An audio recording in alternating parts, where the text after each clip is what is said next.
नमस्ते पिताजी। नमस्ते बेटे, नमस्ते। आओ बैठो। जी पिताजी। अच्छा हुआ तुम आ गई। जी आपका आदेश था तो आना ही था। कहिए कैसे याद किया?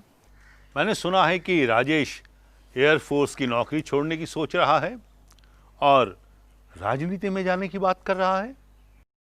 जी जी पिताजी। तुम दोनों ने क्या सोचा है? राजनीति इतनी आसान है क्या? तुम्हें अंदाजा भी है कि कितने पैसे खर्च होते हैं? जी हाँ पिताजी। तो फिर तुम्हें कुछ अंदाजा ही नहीं है। तुम मुझे यह बताओ कि हमारी बिरादरी में कितने पायलट हैं? कुछ पता है तुम्हें? जी जी नहीं पिताजी। पूरे देश में गुर्जर बिरादरी में सिर्फ राजेश ही पहला पायलट है और वैसे भी कितने लोगों को ऐसी नौकरी मिलती है? बिल्कुल सही कह रहे हैं आप। अभी भी वक्त है, सोच लो। राजेश से बात करो और फिर मुझे बताओ। अच्छा पिताजी, तो मैं चलूं? हाँ बेटे, चलो और घर जाके मुझे फोन जरूर करना। जी नमस्ते।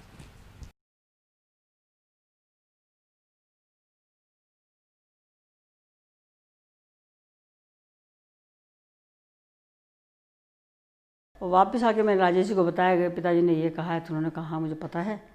और लेकिन उन्होंने फिर वापस पलट के मुझसे ही सवाल कर लिया।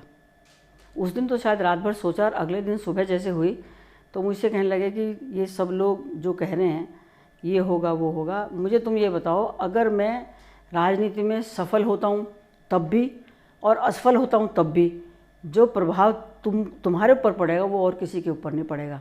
तो मुझे तुम ही जवाब दो, क्या मैं राजनीति में जाऊँ या ना जाऊँ?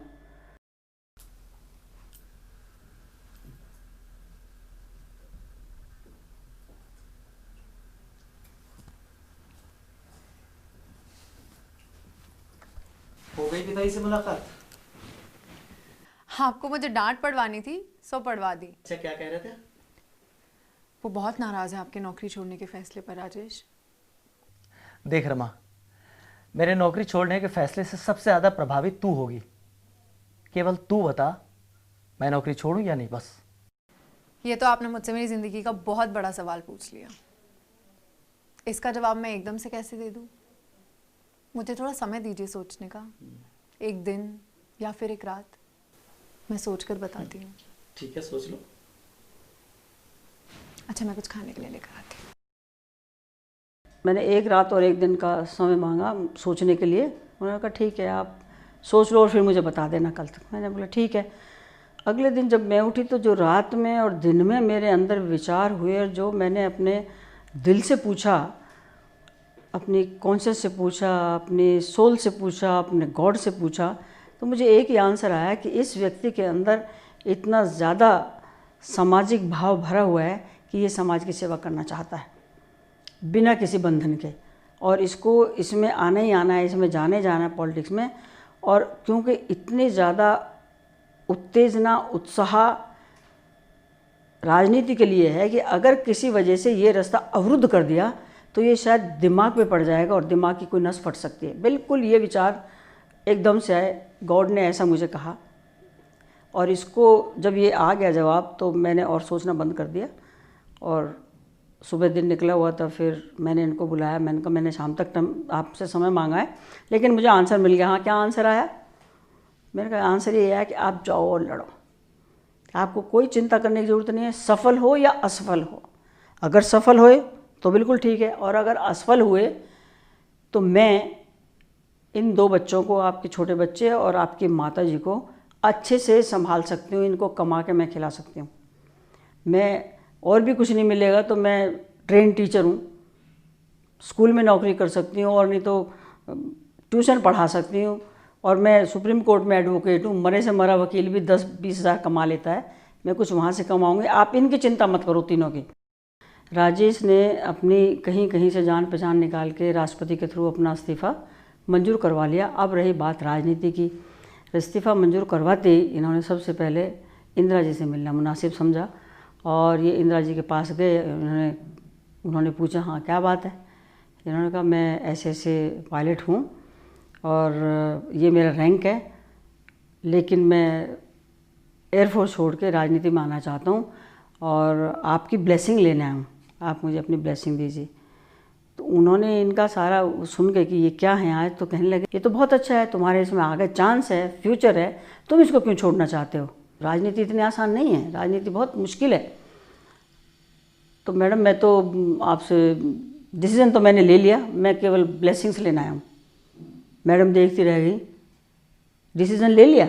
जी मैडम मैंने डिसीज़न ले लिया, आपसे ब्लेसिंग्स लेने के लिए आया हूँ, मुझे आप ब्लेसिंग दीजिए, मैं राजनीति में चुनाव लड़ना चाहता हूँ। कहाँ से चुनाव लड़ना चाहते हो? मैं बागपत से चुनाव लड़ना चाहता हूँ, चौधरी चरण सिंह के खिलाफ। मैडम ने फिर ऐसे अचंभित होकर ऊपर देखा, तुम क्या कह रहे हो, आपको पता है राजेश? जी मैडम मुझे पता है, मैं बागपत से चौधरी चरण सिंह के खिलाफ चुनाव लड़ना चाहता हूँ, वहाँ से मुझे टिकट दे दीजिए। आपको पता है वहाँ पे कैसे चुनाव लड़ा जाता है? वहाँ लट्ठों से चुनाव लड़ा जाता है, लठ चलते हैं वहाँ, ये चौधरी चरण सिंह की कॉन्स्टिट्यूंसी है वो। हाँ मैडम मैं जानता हूँ, अगर मैं युद्ध के अंदर उस मिसाइल डाल सकता हूँ, मैं गोले बरसा सकता हूँ, तो क्या मैं लट्ठों का मुकाबला नहीं कर सकता? एक दिन देखा कि बागपत की सीट डिक्लेयर हो गई, तो हम दोनों बड़े निराश और उदास कि तो टिकट तो नहीं मिला, ये तो बागपत की सीट डिक्लेयर हो गई। मैंने राजेश से कहा कि देखो राजेश, आपको टिकट भले ही नहीं मिला, लेकिन उन्होंने ममता कितनी दिखाई आपके साथ, और मेरे साथ भी बहुत दिखाई, मुझे तो पोस्ट भी दे दी और बहुत अच्छे से, मतलब हमेशा हमारी बात सुनती रही, हमेशा हमें मिलती रही, ये बहुत बड़ी बात है। तो जब वो जा रही हैं तो हमको उनको सुबह छोड़ने जाना चाहिए। तो राजेश ने कहा हाँ ठीक है छोड़ने जाएंगे। तो सफदरजंग एयरपोर्ट से VIP जहाज़ था जिसमें मैडम जा रही थी, हम लोग वहाँ से स्कूटर लिया, आनंद लोग से पहुँच गए वहाँ। तो बहुत से लोगों के मिलने की सुबह सुबह लाइन लगी हुई थी, बड़े बड़े नेता खड़े हुए थे वहाँ पे, VC शुक्ला ये वो सब, मैं भी लाइन में खड़ी हुई थी, सबसे नमस्ते नमस्ते नमस्ते नमस्ते करती हुई जा रही थी। जहाँ मैं थी एकदम रुक गई, मुझे ऐसे देखा, मैंने कहा जी नमस्ते मैडम, नमस्ते, ठीक है, ऐसे बोल के और ऊपर चढ़ गई। तो मैंने कहा मुझे तो मैडम से बड़ा वो लगा कि उन्होंने तो मुझे जैसे हाँसी कही है ऐसे, और बड़ा प्यार करा, बिल्कुल जैसे अपनी बेटी के पास आके खड़े होते और उसको जैसे तो गले ही लगाना बच गया था, बाकी तो बहुत कुछ उन्होंने ऐसे ऐसे मुझे करा। फ़ोन आया तो बहुत बार बजने के बाद में मैंने उठा लिया, उठा के मैंने देखा कि AICC से फ़ोन था, ऑल इंडिया कांग्रेस कमेटी से। हम ऑल इंडिया कांग्रेस कमेटी से बोल रहे हैं। जब पहले उन्होंने पूछा राजेश हैं या उनकी पत्नी है, तो मैंने साफ मना कर दिया, लेकिन जब उन्होंने कहा कि हम AIC से बोल रहे हैं, तो मैंने उत्साहित से कहा हाँ हाँ उनकी पत्नी तो अभी यहीं गई हैं, 5 मिनट में वापस आ जाएंगे, आप बताइए मैं उनको मैसेज दे सकती हूँ। तो अच्छा आप उनको ये मैसेज दे दीजिए कि इतने बजे यहाँ पे हमारे पास पहुँच जाए AICC में। तो मैंने कहा हाँ हाँ मैं वो दे दूँगी। अब मेरा हालत उस समय ऐसी हो रही थी, फ़ोन तो रख दिया मैंने, लेकिन इतनी एक्साइटमेंट हो रही थी कि राजेश जी को तुरंत आ जाना चाहिए और मैं ये बात तुरंत बता दूँगा। उन दिनों ये टेलीफोन तो होते नहीं थे, मोबाइल। अब मैं वेट करूं कि जल्दी से जल्दी आए, मुझसे बैठा ना जाए ना खड़ा हुआ जाए, मैं इधर उधर घूमने लग गई। आधा घंटा लगा दिया और मुझे ऐसे लगे जैसे 3 घंटे में आए राजेश जी। आए राजेश तो मैंने बताया ऐसे से फ़ोन आया, वहाँ चलना है इतने बजे। अच्छा चलो, बैठे स्कूटर पर, फिर AICC चले गए। AICC फिर हमें वो मिले, अंतले जी मिले, फिर संजय जी मिले, फिर और कई नेता मिले, और सब ने हमको कहा कि आपको इतने बजे वहाँ संजय जी के यहाँ जाना है। अल्टीमेटली हम संजय जी के पास पहुँचे। संजय जी ने कहा वो मैडम का फ़ोन आया है आपके लिए और ये कहा है कि आपको भरतपुर से टिकट दे दिया जाए। तो हम स्तंभित हो गए पहले तो कि भरतपुर का तो नाम ही नहीं सुना है, कहाँ है भरतपुर, तो हम तो कभी गए नहीं राजस्थान उससे पहले, भरतपुर कहाँ, तो बड़े स्तंभित से हो गए। फिर भी चूँकि टिकट है तो हम, अच्छा पर हमने तो वहाँ से मांगा था बागपत से। हाँ लेकिन मैडम ने यही कहा है कि वहाँ से नहीं हो सकता, तो एक नौजवान सा लड़का है पायलट, उसका नाम है राजेश, उसको ढूंढ लेना और उसको टिकट बता देना, भरतपुर से तुम्हारा टिकट हुआ है। हम उनको लेके आ गए। अब घर में बैठ के दोनों कहें कि किसको पहले बताएं किसको ना बताएं, क्या प्लानिंग करें क्या ना करें।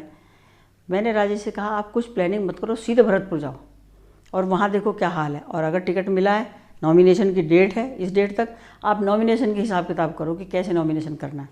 तो उन्होंने लोगों को इकट्ठा करना शुरू किया, बताना शुरू करा, भाई टिकट मैंने लिया है, मेरा नाम राजेश पायलट है और मैं यहाँ टिकट भरने के लिए आया हूँ।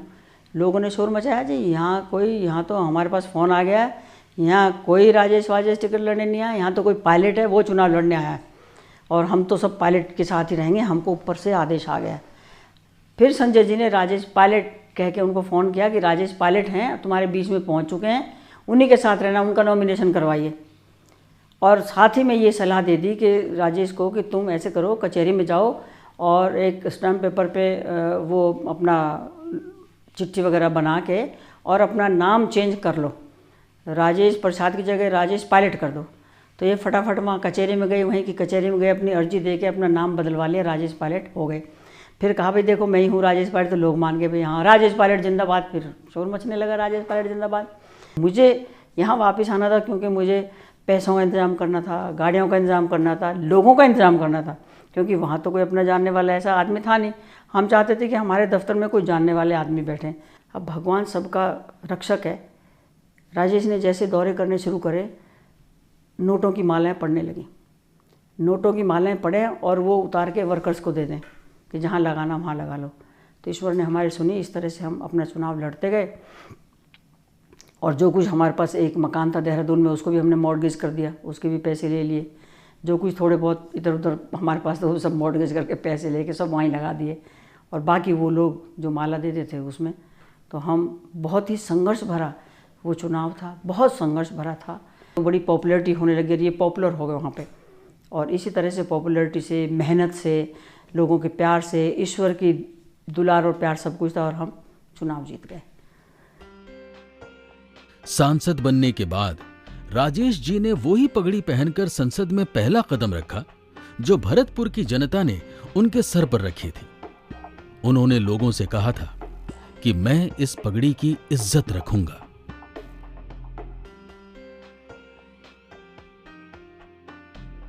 सांसद बनने के बाद राजेश जी को सफदरजंग रोड पर 3 नंबर बंगला मिला।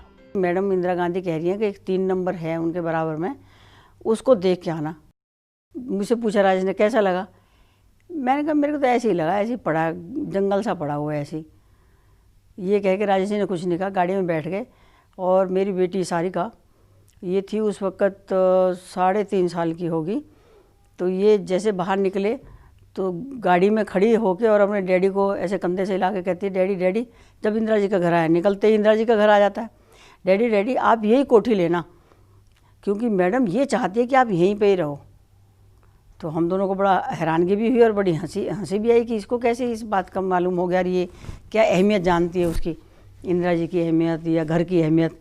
मगर अब बच्चे के मुँह से ऐसा निकला था, हमने उसको कहा कि भाई चलो यही ले लेते हैं। ये वही कोठी जिन कोठियों में राजेश जी जिस वक़्त पढ़ते थे और अपने चचेरे भाई की डेयरी, दूध की डेयरी में काम करते थे, दूध निकाल के इसी कोठी में और ऐसी और कोठियों में सप्लाई भी करते थे। ये एक अकस्मात की बात है कि वही कोठी जिसमें कभी उन्होंने दूध दिया था, वही उनको मैडम ने कहा कि इसमें रहो। राजेश जी ने 1980 की कामयाबी फिर 1984 में दोहराई, एक दूसरे स्थान दौसा से, जहां खुद राजीव जी ने उन्हें भेजा था। राजीव जी के आने पे पायलट साहब चुनाव आने वाले थे। जैसे ही चुनाव का समय आया तो राजीव जी ने एकदम एक दिन राजेश जी को फ़ोन किया कि राजेश जी तुम भरतपुर से अगर तुम्हें और कहीं भेज दिया जाए, क्योंकि यहाँ से एक IAFS ऑफिसर हैं नटवर सिंह और उनकी बड़ी इच्छा है, वो वहीं से हैं भरतपुर से ही, और उनकी बहुत इच्छा है कि वो चुनाव लड़ें। और उनका भी कहना है, मैं भी मानता हूँ कि तुम जहाँ से भी लड़ोगे तुम तो जीत ही जाओगे, तो इनको अगर वहाँ से लड़ने दिया है और आपको अगर दौसा में भेज दिया जाए तो तुम ठीक रहोगे इसमें, ठीक है? तो उन्होंने कहा ओके सर। मेरे सामने की बात है, उनका फ़ोन आया और मैंने सुना इनको ओके सर कहते हो। Okay sir. फिर इन्होंने मुझे बताया कि राजीव जी ऐसे ऐसे कह रहे हैं, चलो ठीक है वहाँ चले जाएंगे। चलो वहाँ चले जाएंगे। पहले तो नया था ही क्षेत्र, अब दोबारा से ये भी नया हो गया क्षेत्र। फिर वही समस्याएं जो पहले इलेक्शन में थी वो इसमें आई। केवल मात्र एक ही फ़र्क था कि अब हमारे वर्कर्स बन गए थे, अब हमारे जानने वाले कांग्रेस में भी हो गए थे, तो आसपास के लोग भी, कांग्रेस वाले भी, वर्कर्स भी काफ़ी मात्रा में हमारे साथ थे। उनको साथ लेके मैंने जयपुर में डेटा डाला और जयपुर से पूरी सारी प्लान करी हम दोनों ने दौसा की। और दौसा के चुनाव को हमने दोनों ने आपस में आधा आधा बांट के क्रॉस में चलते थे, ईस्ट और वेस्ट, नॉर्थ और साउथ के हिसाब से हम लोग चलते थे। एक कोने में मैं, एक कोने में वो, और इस तरह से करके उस दौसा से भी हमने जीत पाई। दौसा के साथ उनका ऐसा रिश्ता कायम हो गया जो आज भी कायम है। लगातार 1999 तक वो हमेशा दौसा से कामयाब रहे। बाद में पायलट साहब ने जो विकास की गति वहाँ पे बढ़ाई, उतनी गति शायद ही किसी ने उस वक्त बढ़ाई होगी। वो दौसा जिसमें कम से कम भी 50-50 फीट ऊंचे रेत के टीले होते थे, उसी दौसा को उन्होंने ऐसा कर दिया अब कि किसी के घर में भी बिना रोड के आप कहीं भी चले जाओ गाड़ी लेके। तत्कालीन प्रधानमंत्री पीवी नरसिंह राव ने उन्हें अपने मंत्रिमंडल में बेहद अहम मंत्रालयों की जिम्मेदारी सौंपी। नरसिंह राव मंत्रिमंडल में राजेश पायलट जी को सड़क परिवहन मंत्री बनाया गया था। जिस वक्त राजेश जी ने कार्यभार संभाला तब देश के कई इलाकों में सड़कों की हालत बेहद खराब थी। वो कई बार सड़कों की बदहाली के शिकार बने। बटोला जी, ये हम कहाँ हैं? ये कैसी सड़कें हैं? सर हम हाईवे पर हैं, ये थोड़ा सा रास्ता खराब है, आगे जाकर ठीक हो जाएगा। आप हमें कुछ मत समझाइए। एक हाईवे की ये हालत है, ऐसी होती सड़कें? जी मैं ये कह रहा था कि वो आप कुछ मत कहिए बटोला जी, बस एक काम कीजिए, दिल्ली लौटते ही तमाम अधिकारियों से मेरी बात करवाइए। मुझे बहुत जल्द उनके साथ एक मीटिंग करनी है। ड्राइवर चलो।